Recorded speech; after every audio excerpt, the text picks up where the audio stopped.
Broadcasting from the business capital of the world, this is the Podcast Business News Network. Welcome back. You probably have heard this before, that stress kills. It does. And even before you get to that point, it actually impacts your body in so many negative ways. We don't realize what it's doing to us. We're going to talk about that today, and specifically what stress is doing to your brain, how it's changing your body. And it all starts with hypnotherapy, which for me was a game changer in my journey. And that can help you minimize stress and so many other things too. Help you realize certain things too that can take away stress. And she's somebody that helps people all the time as a certified hypnotherapist. Melissa Darrington joins us once again on the program. How you doing today? Hi, I'm good, Steve. Really good. Thanks so much for having me once again. It's great to see you in the new year. How have you been? Yeah, doing great. Doing great. Off to a wonderful start. Have the goals, things that have to get taken care of. Whether I want to or not, they're going to get taken care of. Absolutely. And minimizing stress. My gosh. I'll just, I'm transparent. It was a little over a year ago. I almost went to the hospital because I was having digestion issues, and call it 7 years before that, give or take, I had an ulcer. So I was like, the ulcer's back. Things aren't going away. It was all stress. I used herbal remedies, got rid of it in like 3 days. My stomach was better, and then minimized the stress. And that was the final wake up call for me. Stop. It's got to stop. Life happens, you got things going on. What is going on inside of us when we're dealing with stress? Yeah, we've talked about some of those ways, and you just did in relation to your body and the ulcer. I'm even, doing some measures right now to help de-stress. All right. And these are ways that are really important.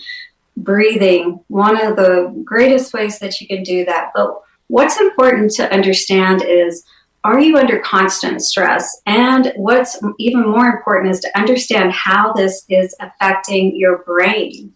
That's what we're going to talk about today. So let me ask you, do you ever find yourself sleeping restlessly, feeling irritable or moody throughout your day, forgetting little things? How many of us have that, what do you call it, senior moments or whatever you want to call it?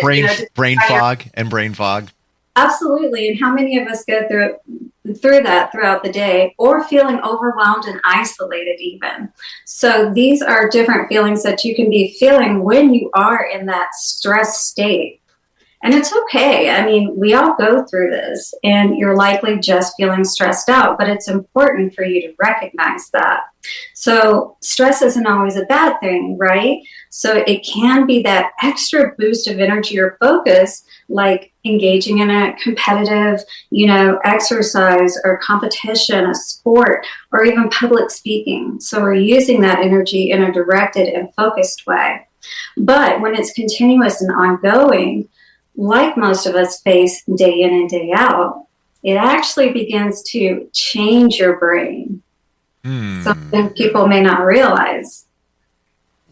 All right, that's reasonably scary. Yeah, absolutely. Because chronic stress, such as being overwhelmed, being overworked, perhaps you're working more than one job, perhaps you're working extra hours at your job, or just in general, your job is stressful. That, along with having arguments at home with people that you love and care about. So you can't just leave that. It follows you and stays with you throughout the day to some degree. And so this constant stress is actually working against us when it's constant, when we're not using it in a directed and a focused way. So believe it or not, it can not only affect your brain size, but also the structure and how it functions down to the genes. Wow. Now that's going to be something, the DNA, we're actually going to talk about that today and how important that is, especially from the way that a mother interacts with her child when it's young, when it's a baby, when it's a newborn. So stress begins in the brain with something called the hypothalamus pituitary adrenal axis. or the HPA axis is what it's normally shortened to. So this is basically a series of interactions between endocrine glands, not only in the brain, but on the kidneys, and controls your reaction to stress. So as soon as you have that happening in your brain and you detect stress, it's going straight to your adrenal glands, and then it's sending that adrenaline out through your body. And under a continued state, it turns into cortisol. Okay. And is this where health issues develop, like disease, long-term? Absolutely. Because you're causing your heart to beat faster, which is not normal. If you think about it from a basic perspective of a cell, cells are meant to be in a state of rest unless they're needing to be used for whatever reason. But we're not meant to be in a constant state of stress, or we're depleting ourselves. We're literally draining our resources, if you will, our body, and inhibiting the ability for important connections to be made and for the processes to carry out normally. Well, you bring up a great point talking about the cells, because I only heard, like, in the last year or so, that all of the stuff that we're talking about, things that we deal with, go down to the cellular level. It's in every part of your body. It's not just, well, I'm stressed out, I have a stomach issue. Ooh, okay, let me take some meds and we'll be better. It's going deeper than that, right? Absolutely. And we're talking about, again, all of that is starting in the brain and how you're thinking, and the quality of those thoughts and that signal that it's sending out electrically through the body, through the nervous system, and to all of the organs. Make more sense? Yeah, it's I knew it was bad. I didn't realize it was that bad, and what's going on when your body is making certain chemicals. And how do you, I don't want to say manage stress, but use it to your advantage? Mm-hmm. Absolutely. So, as soon as the brain detects a stressful situation, so cue that whole situation we talked about, being in the forest, walking in the forest, seeing a bear, and of course you're going to get stressed. So your HPA axis, right, instantly is activated. So this is releasing that hormone that's called cortisol, which of course we know can cause the weight gain and also causes plaque to build in the arteries, if you weren't aware of that. So that's where aneurysms, strokes, and different things like that can come in. And so it's priming the body for that instant action. Okay, so the way that want to help manage that, I want to go into more about how that actually affects different areas of the brain. But there are two ways that I am going to talk about just a little later that are actually the best ways to manage this. So those are the ways I'm going to want to focus on for sure. So the high levels of cortisol over long periods of time actually wreak havoc on your brain. For example, one, chronic stress increases the activity level and neural connections in the amygdala. And so this is the area of the brain that's focused on fear. It's your fear center, if you will. As the levels of cortisol rise, electric signals in the hippocampus. Now, this is the part of the brain that's associated with memory, learning, and stress control.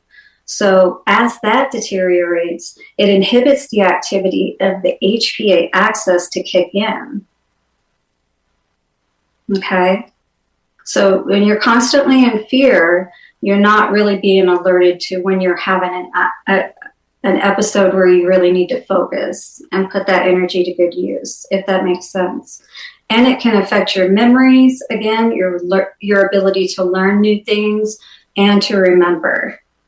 So when this weakens, it affects your ability to control stress, basically. Wow. My first thought is I have the visual of somebody running from a bear. And could you imagine doing that, call it 12 hours a day? You're continually, I'm running. I got to, bears bag me. I'm running around. No, you can't. But that's essentially, right, when we're stressed out, we're kind of doing that. Our bears are overworking and, being at odds with people that we care about. things that are unresolved that need to be taken care of then as a result. And we just feel like things are piling up on us. So yes, it feels like constantly every day that there's that bear that we're running from in the woods. And it's an imagined fear, you know what I mean? Or it's not as big as we make it out to be. But over time and constantly feeding that bear, if you will. Yeah. Like it's isn't it the same, even though it's not a bear, the release of chemicals, the state that you're in mentally, maybe even physically, it's essentially the same. Well, you could see how when the hormones are thrown off and things of that nature, how women have problems and things, and, anybody from mental to, gynecological, it doesn't matter. Everybody's going to be different as far as how that sets up within them and what their thoughts and things like that are. You know what I mean? So what I really wanted to say also is that too much stress and cortisol production can result in the loss of synaptic connections between neurons and the shrinking of your prefrontal cortex. And that's the part of the brain that regulates behaviors like concentration, decision-making, judgment, and social interactions. So we become very much impaired in all of those areas, being able to make good decisions about perhaps the type of people that we should be around, activities we should be engaging in, and things of that nature. So this leads to fewer brain cells being made in the hippocampus. Okay, so that's being able to learn memories and all of that, which could make it harder for you to learn and remember things. So this is setting the stage for more serious mental problems like depression and eventually Alzheimer's. Wow. I don't think any of us realize. No, I didn't either. Yeah. Not that it could be that serious. And what it's doing to us. Exactly. Again, stress, it's a good thing when we're able to detect where it's important to put that energy, but also to know how to de-stress. More importantly, whenever we get in these situations, especially when, it's something we can't handle immediately, we need to be able to have that outlet to be able to discharge all of that energy we have building up and moving around inside of us. You know what I mean? So this could filter right down to the brain DNA, believe it or not. An interesting experiment, which I really wanted to just point out real quick, and then we'll get to those two ways that are the best ways, okay, to de-stress and help get you back re-regulated again. So an interesting experiment on rats showed that the amount of nurturing a mother rat provides for her newborn plays a part in determining how the baby responds to stress. Get this, later in life. Wow. Let's look at that again. So you're saying that the way the mother nurtures the baby is how the baby, when it becomes older, handles stress and nurtures others? Absolutely. Wow. And we even talked about before in our last talk that the theta state can be reached in utero in the third trimester. The baby is already learning how safe or unsafe the outside world is, and it's already setting up that either sympathetic or parasympathetic disposition within their nervous system. Okay? Amazing. So conversely, those with more nurturing with less nurturing moms turned out less sensitive. Excuse me, I read that wrong. So again, the more nurturing the moms were, the less sensitive to stress because the brains develop more cortisol receptors, which stick to cortisol and dampen the stress response. Now, how interesting is that? Just want to look at this for a moment. If somebody's very stressed out, I'm always stressed out. I don't know what it is. I'm always stressed out. Yeah. Doesn't necessarily mean your mom wasn't nurturing. It's just the way you responded to it. Because everybody's different, right? Like, I don't want to throw any moms under the bus. It is what it is. I mean, we don't understand what moms go through. And I know I've been a mom and I know the stresses that I've gone through. And I don't know how that may have impacted them, say, for instance, if I wasn't as stressed out. So we can only surmise that, obviously, with the data and the, literature that we have, that it only makes sense that a less stressful environment from an epigenetic standpoint, which is what we're talking about, is going to set that disposition within the child to be either, again, more so nervous or less, be able to handle stress or not. Wow. Crazy revelations, I think, for all of us here. Yeah, stress was bad. No, it was that bad. I was going to say, should we talk about, because we have about 7 or so minutes left, how hypnotherapy supports this? Hypnotherapy is wonderful because it actually gets down to the level of the subconscious emotions, that are connected to those thoughts. We're able to access both the conscious and the subconscious within that theta state realm. This really helps us to be able to help you to calm down. And two of those methods, by the way, of being able to reduce your stress or exercise and meditation or deep breathing. A quick way that you can do that, you can get away to a bathroom or wherever. This will really help you to just de-stress in the moment. Close your eyes. Just take a quick breath in to 3 to 4 seconds. Hold it for a second and then blow it out for a longer period of time, for about 8 seconds, say. This way, it will help to kind of, as you bring that breath in and then you pause, it gives that ability to recenter, and then you blow out for the longer period of time to really help with that coming into that space, if you will. So this is one of the ways that I can tell you that you can use in any moment. Get away to a bathroom. I don't care what you got to do. Sit in your car. But hypnosis helps us to be able to get to the root of what's really going on so that you can make peace with it. And you can have a different way of thinking and feeling about it. That is where the great change happens within these situations. And what I love about what I'm able to do is we can take you in and out of several different aspects of your problem in one session. That's why I'm able to have the breakthroughs in one session. And I'm really happy I've been able to do that for my clients. Wow. All right. So what if we roll hypothetical here? Somebody comes to you. I don't know what it is, Melissa. I'm always stressed out. I got so much going on. I know there's an underlying reason there, but I don't know what it is. But can you help me? From that point forward, you hypnotize them. And what about an example of what happens from that point? Yeah, absolutely. So when we come into the session, honestly, it's not like a traditional hypnosis session. I don't have a script.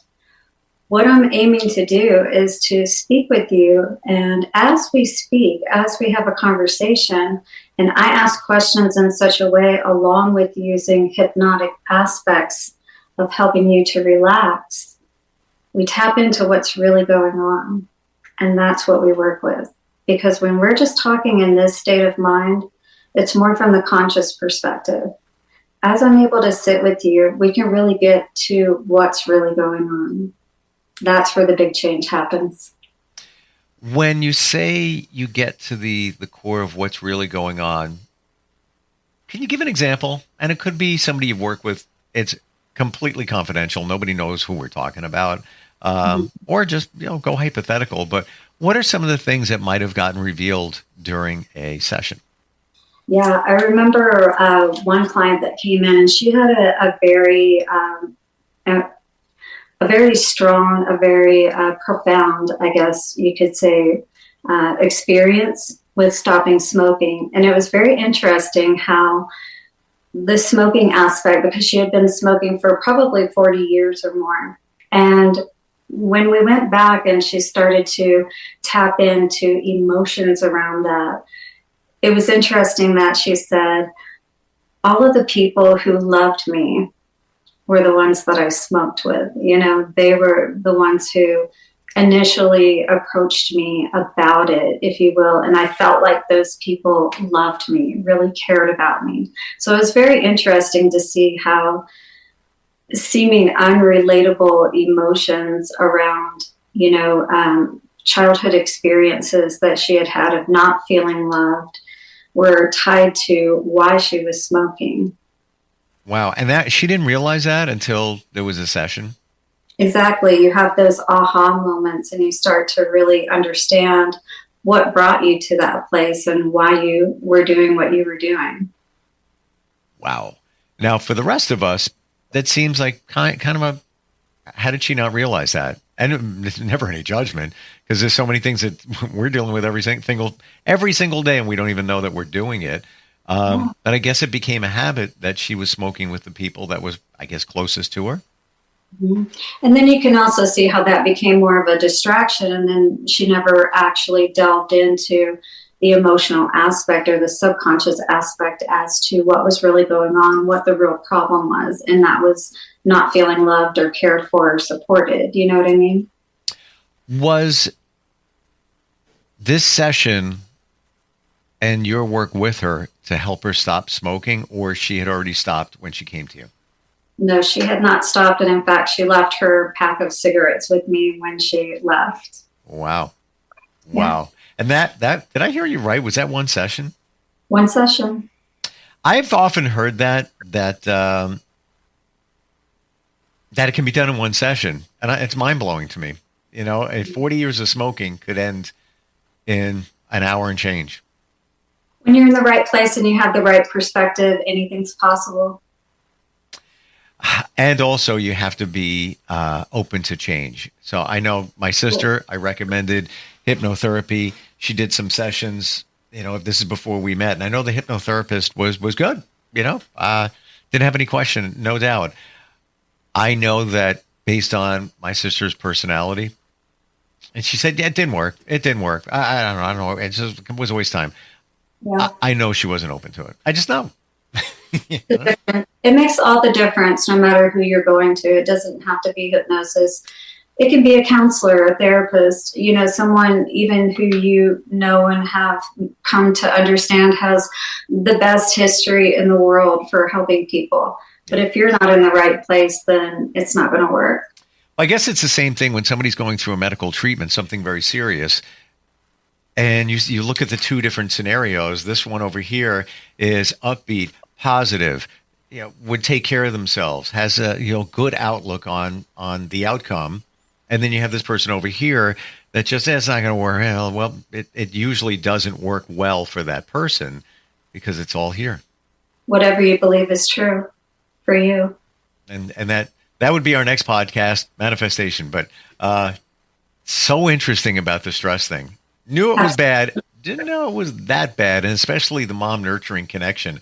How fascinating. Melissa, how does somebody contact you? And this, by the way, I've done it virtually anywhere you can do hypnotherapy. And I have to put this disclaimer in. There's no way that Melissa can control your mind without your permission. You're not giving up credit card numbers, sensitive information, unless you want to. But there's no way somebody can get that from you. So just let's get that out of the way here. How do we find you? Absolutely. Yes, I'm on Google. Do a Google search for Happy Medium Hypnosis, where you can find a Calendly link and you can schedule a 60-minute success strategy call, as I like to call it, with me. Also, my website is Happy Medium Hypnosis, and my phone number, if you are interested in speaking engagements or group sessions, anything like that, would be 602-622-2684. Fantastic talking with you today. I know it's been a while. Great to reconnect with you, and just your energy is so positive and your insight. Just amazing. Thank you. Very much the same. Thank you so much, Steve. Have a great day. You too. We'll be right back.